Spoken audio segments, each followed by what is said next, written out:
Saat bermain untuk Paris Saint-Germain, Lionel Messi menerima bayaran lebih dari 700.000 euro per minggu. Di Manchester United, pada tahun 2021, Cristiano Ronaldo dikontrak dengan gaji sekitar 500.000 pound sterling per minggu. Sementara itu, di usia baru 16 tahun, Lamine Yamal sudah menandatangani kontrak bernilai ratusan ribu euro per bulan, menjadikannya salah satu remaja paling mahal dalam sejarah sepak bola. Tak diragukan lagi, menjadi pesepak bola profesional adalah mimpi yang menjanjikan kemapanan finansial dan popularitas global. Gaji fantastis, bonus besar, dan kehidupan mewah seringkali menjadi gambaran umum tentang karir ini. Namun, tidak semua cerita kontrak berjalan sesuai ekspektasi. Pada tahun 1996, seorang striker asal Jerman bernama Giuseppe Reina mengajukan permintaan aneh dalam kontrak barunya yang membuat klub tempat ia bermain kemudian menanggapinya dengan cara yang lebih aneh lagi. Inilah kisah nyata tentang kontrak paling absurd dalam sejarah sepak bola. Giuseppe Billy Reina lahir pada 15 April 1972 di Jerman. Mengawali kariernya di kasta bawah bersama Königsborner SV selama periode 1990 sampai 1993. Dia tidak dikenal luas, tidak punya reputasi sebagai bintang, dan hanya bermain untuk klub amatir. Namun, bakatnya perlahan menarik perhatian. Ia kemudian direkrut oleh SG Wattenscheid 9, klub divisi 2, di mana ia mencatat 56 penampilan dan 15 gol. Penampilannya solid, cukup untuk membuka pintu menuju Bundesliga. Pada tahun 1996, karier Reina mencapai puncak baru saat dia bergabung dengan klub papan atas, Arminia Bielefeld. Dan disinilah kisah kontrak konyol itu terjadi.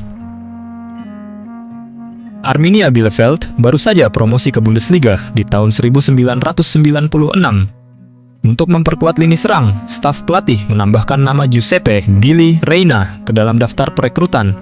Penyerang SG Wattenscheid 9 yang saat itu berusia 24 tahun baru saja menjalani musim yang solid dengan catatan 15 gol dari 56 penampilan di divisi 2. Tim perekrut Arminia Bielefeld segera menjalin kontak dan langsung disetujui oleh agen Reina. Dalam sepak bola profesional, proses perekrutan dimulai dari pemantauan jangka panjang yang dilakukan oleh scout dan tim analis. Ketika seorang pemain dinilai cocok, klub akan menghubungi agennya, perwakilan resmi yang memfasilitasi negosiasi kontrak. Agen akan menyampaikan permintaan dari pemain, baik soal gaji, durasi kontrak, bonus performa, hingga hak citra. Pemain Bundesliga saat itu digaji cukup besar dibanding liga lain di Eropa.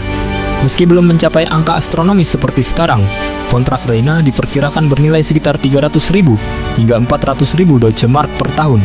Angka yang layak untuk klub promosi dengan ambisi bertahan di kasta tertinggi. Proses penyusunan kontrak pun dilakukan oleh tim legal klub. Setelah terjadi kesepakatan antara pihak pemain dan klub, kontrak ditandatangani dan disahkan oleh otoritas liga.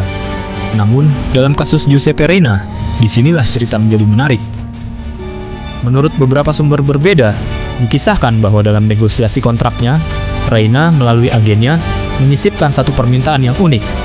Selama masa kontrak, klub wajib membangun satu rumah untuk saya setiap tahunnya. Permintaan itu ditulis dalam kontrak resmi, lalu ditandatangani kedua pihak. Giuseppe Reina pun resmi menjadi pemain Arminia Bielefeld, membantu klub promosi tersebut bertahan di Bundesliga.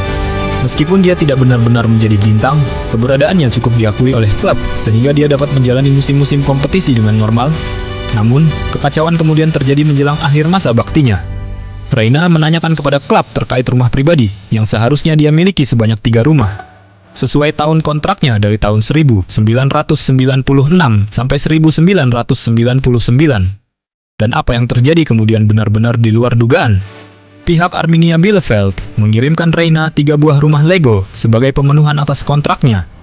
Bagaimana mungkin ini terjadi? Menurut